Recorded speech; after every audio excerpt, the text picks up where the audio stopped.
Welcome guys into another hair tutorial, and this one is gonna be special. In this haircut, only tools what I'm gonna be using is just a scissor and comb. I'm gonna do the whole Buzzcut with a skin fade just with scissor-over-comb. Reason why is because I wanna show you that everything what we do is in our charge and not in a charge of our tools. I wanna show you that everything what we do is coming from understanding our tools, technique, shapes, and principles. So it doesn't matter if you're using this or that brand of clipper or scissors, everything is possible with just your knowledge. Maybe you're asking yourself why I'm showing this. I want to show and share this video with you, firstly, to show you that everything in our industry is possible using the right knowledge. And secondly, because this can elevate your scissor-over-comb technique into another level. Trust me guys, try to do one of your fade just with the scissors, and in just 2 haircuts, you can bring your scissor-over-comb technique into another level. Firstly, let me just break down the importance of this technique. One of the most important is the angle of your comb and the movement of your comb. Understanding that the Buzzcut is a round shape determines the way how I'm gonna move the comb on the head. In this way, comb is almost flat on the head and following the natural curvature of the head. This allows me to create a beautiful round shape and also following the natural curve. Second importance is how we hold the comb in the hand. As you can see, in this way I lock the comb perfectly and I'm using the flat part of my fingers to navigate the angle, and also every time when the comb is moving on the head, the comb doesn't change the direction of how it's placed in my fingers. Placing the tip of my finger on a scalp helps me to achieve the controls over the comb, and when it comes to length, I can also navigate how long or short I want to cut the hair. Here was a perfect example how the angling the comb can help me to achieve a same length all over the top.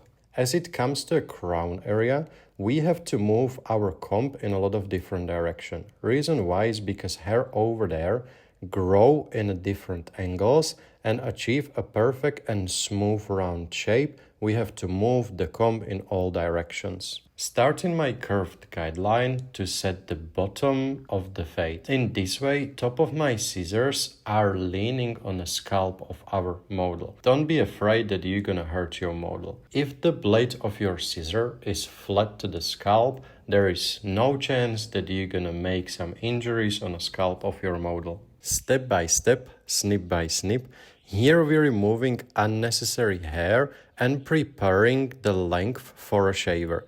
We really have to go close to the skin to make sure that the shaver is going to be able to cut the hair. Continuing with our guideline, mirroring the right side to the left. Setting a symmetrical guideline is a first step to achieve a perfect and a balanced fade. Always do this as a start of your fade, so you're not gonna get lost how high the guideline should go. It's very important to know how the shape of the guideline can affect your whole fade. The reason why I decide to go for curved guideline and not straight or, for example, diagonal is the shape of our model bone structure. Everything above his occipital bone is slightly falling inside of the head, and if I would put the guideline higher, this can create a not nice fade contrast in my fade. So always make sure that the guideline is following the fade and the color contrast what you want to create. Using the full range of my scissor blade can help me to remove the hair, and also with this technique is really low risk that I would injure our model. Now using the shaver, I'm gonna shave all the hair towards the skin. Using a flick techniques help me to create a very beautiful and smooth transition between the skin and the hair. And also using the shaver from up to down helps me for the smoother transition. Now let's talk about how to use the comb. Every time when I'm gonna be using the wider part of the teeth, that means I'm removing the length and the weight. This helps me to build the wall of our fade and then switching to the more dense part. This part on a comb is made for fading. Here we have to keep moving our comb in slightly V-shape motion. In this way, we can achieve that the bottom is gonna be shorter, and moving upwards, we're not destroying the wall, but blending everything between the skin and the top weight line of our fade. And here is time to change. As we know, normal comb for cutting hair is not really flexible and is really thick. Going closer to the skin, we have to change for our comb. This one is ES Spark 252. I always use this comb for scissor fades and blending every details in my fades. Reason why is because it's very flexible and it's really thin. So with this comb, I can access the transition between the skin and the hair very closely. Pressure is also important part during the scissor fades. You have to create a pressure on your comb to be able to go really close to the skin. And of course, the transition between skin and hair has to be made with freehand technique. I'm using the top of my scissors for a very natural blend. I would say doing the fades with the scissors and comb can from the start looks really difficult, but guys, trust me. Once you're gonna go through the second and the third scissor fade, everything's gonna become easier and even time efficient. Normally, I do Buzzcut in around 20 minutes. Trust me or not, this one was made in 35, and honestly, I did this haircut with the clippers before, but the fade doesn't look as good as a scissor fade. Reason why is if we look through the microscope how different tools cut the hair, scissors has definitely smoother cut through the hair than clippers. So with the scissor fades, you can also achieve a smoother transition and a smoother blend into fades than with your clippers. I'm not saying that you should fade everyone with the scissors, but I can definitely suggest at least to try once. Using a cutting scissors and also thinning scissors can not just open your eyes in a fade techniques, but also can help you to achieve a better and a cleaner result. Some of the hair are tricky to cut with a clipper, but then when you try it with the scissors, all of a sudden it becomes easier. And the reason why is what I mentioned before. The scissors has smoother cut on the hair, so also the final outcome of the fade can look smoother and softer. And of course, the whole haircut is going to be made by the scissors. So even the contours are made by the scissors. Here is very important to make the right pressure and work really precisely with the top of your scissors to create a very beautiful and a perfect C-cup. The technique is the same as using your trimmer. Don't push the hairline back and keep everything very sharp and nice.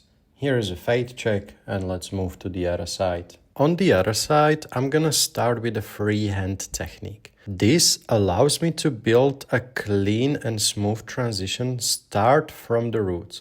So every time you do a fade, you have a lot of different options how you can fade. Even using the freehand technique, still allowing me to keep the shape of the fade in a V. And also I would say this is just a switch.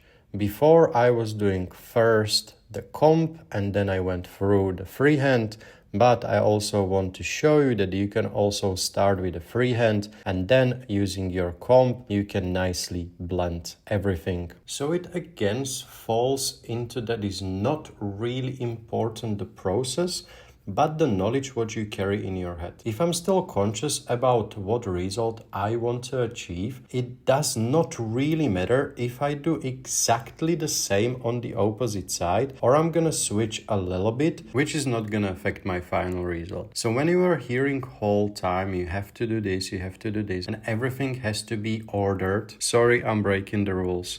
Is not. Sometimes you can switch, you can change, and even when you change, you still can achieve the same result if you keep it in your mind how it should look like. Because again, cutting hair is a visual art. If it looks the same, doesn't really matter on the technique. Now, anytime when you work with a fade, guys, and there is a couple parts which are slightly darker, use top point of your scissor to blend these parts. Sometimes, if the normal scissor doesn't work, use a thinning scissors depending on the thickness of the hair. Here you can see how I'm working with the top point of my scissors to really make sure that the fade is gonna look blended and the transition is gonna be smooth. Using the top of the scissors also give you options to be more detailed when it comes to fades. And now let's fade the back of the head. First things first, balance. So the left and right side has to be in balance.